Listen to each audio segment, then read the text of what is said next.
right now. Very pleased to have with us from the National Center for Policy Analysis, Mr. Sterling Burnett. Sterling, how you doing, sir?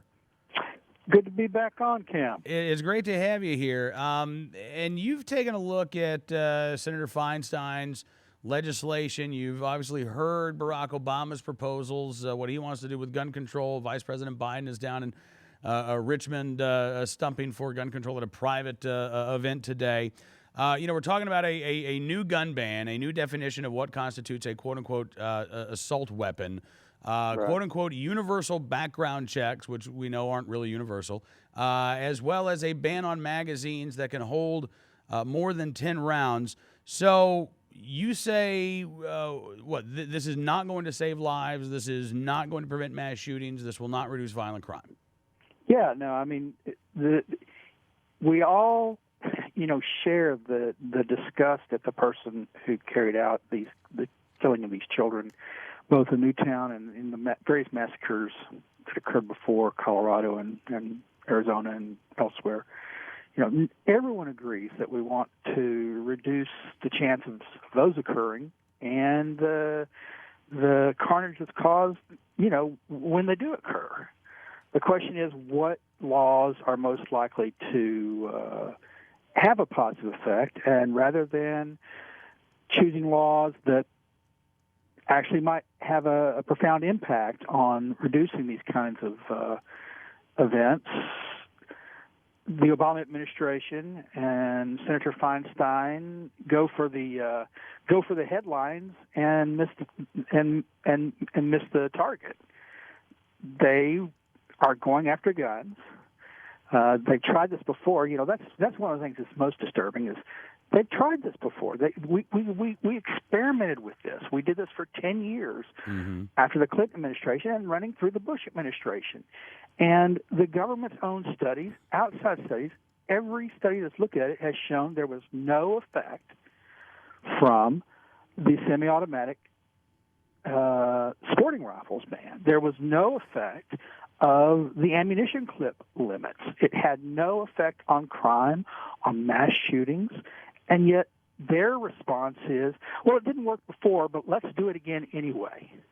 Yeah, well, and their other response is, and it's fascinating, actually, because apparently now it's okay for even those who supported the first gun ban to say, yeah, it failed.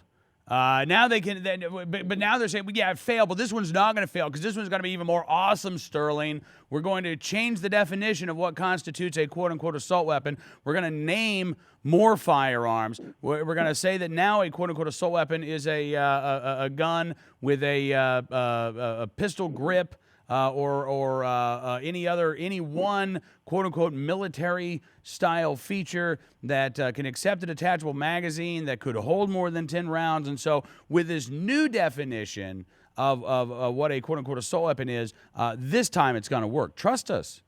Yeah, well, I would say to that, you can tack on all the cosmetic limits that you want.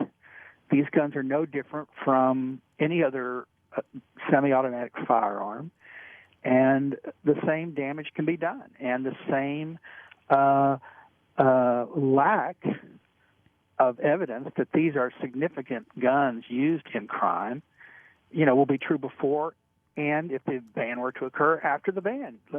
You can say, okay, well, if it's got a clip and before it had to be two military-style accoutrements, like a flash suppressor and a bayonet lug, something like that. And now it just has to be one. Well, I'm sorry, the flash suppressor or the bayonet lugs, they've never been proven to have any effect. So, I mean, I don't understand how it's newer and better. All it is it does cover more guns, so that should tell you something right there. They're really going to have difficulty because before they were talking about, well, this covers millions of guns. Well, now it will have to cover tens of millions of guns that are already in circulation. And they say, we're not going to get those, but what we are doing, this is a real scary part of Feinstein's legislation. I mean, none of it is good, but there's some things that are scarier than others. She wants you to register your firearms So the government will have their first registration list and your high-capacity magazines. And she is explicit. She wants to dry these up. She wants you not to be able to pass them on. She wants, they're exempted for you, but not for your heirs, not for trading. We want them out of here. And I got to after tell this generation, and I tell you, that's scary, but it's also sad because they say it's about one thing, and it's about another. These people don't like guns. Yep. They don't trust gun owners. They think government is the solution to all our problems, and if we just had more government and less individual freedom, we'd be better off. And so rather than they talk about solving crime, they talk about stopping these kinds of shootings, and then they do something that will do neither of those things when there are programs, policies that they could put in place that would be would they be 100% perfect? No program is perfect, but would they provide a lot more security to our children than these proposed policies? Yes, they would. Well, and look, I think you make a point that I think it's widely overlooked, but it needs to be said again and again and again. If you really, and I don't believe that gun control is effective, but if you really believe that gun control is effective, and you really believe that these guns are a scourge on our society and something must be done, Sterling, why do you say we're going to, quote, dry up the supply? Why do you say we're going to wait 30 or 40 years for these guns to slowly fade away from memory? If you really do believe this, then why don't you say, politics be damned, we've got to get these guns off the street now to make America safe. So we are going to push for confiscation, and we are going to make these gun advocates, stand up and explain why they need these, quote unquote, battlefield weapons of war. I don't get that. If I really believe that something is such a detriment to our society, you don't say, "But we're going to let you keep them." That to me, you're right. This is just an anti-gun policy. They're going to go with what they think that they can get through Congress, and then they're going to go back for more. It's always the camel's nose under the tent. When I was in university getting my PhD, we always talked about the slippery slope. And my friends would always look at me and they'd say, "Oh, you're just afraid that if we do this, it's a step on the slippery slope. And there's no reason why we should slide down that slope." And I always responded, in my experience, once anyone steps on the slope, it's inevitable that we always go down it. I've never seen an instance where we started a big government program where it didn't just grow and get more grotesque. And I'm not talking just about government programs, but in this instance, that if you waive the rule of law a little bit, if you violate the Constitution a little bit, it's going to be easier to violate the next time. And of course, the NRA has proposed their plan for making schools safer, armed guards. Some people think that we should allow teachers who want to, or administrators who want to carry concealed, do that.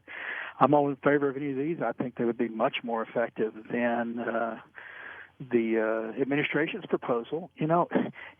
Why? I know why the press doesn't, but I still, the question everyone ought to ask themselves is, why doesn't the press notice, for instance? A couple weeks ago, the FBI released their crime reports, and it said that rifles, all rifles, not just semi-automatic sporting rifles, but all rifles, were used to commit 300 and something murders in 2011. Now, that's too many, but it was less than half of the number of murders committed with hands and feet. Mm-hmm. It was less than the number of murders committed with clubs and baseball bats and other blunt instruments. It was less than the number of murders committed with knives and other sharp instruments. It's like they're targeting what's the smallest thing we can go after as a part of crime, as a part of violence, and let's target that and don't look at any of the big things.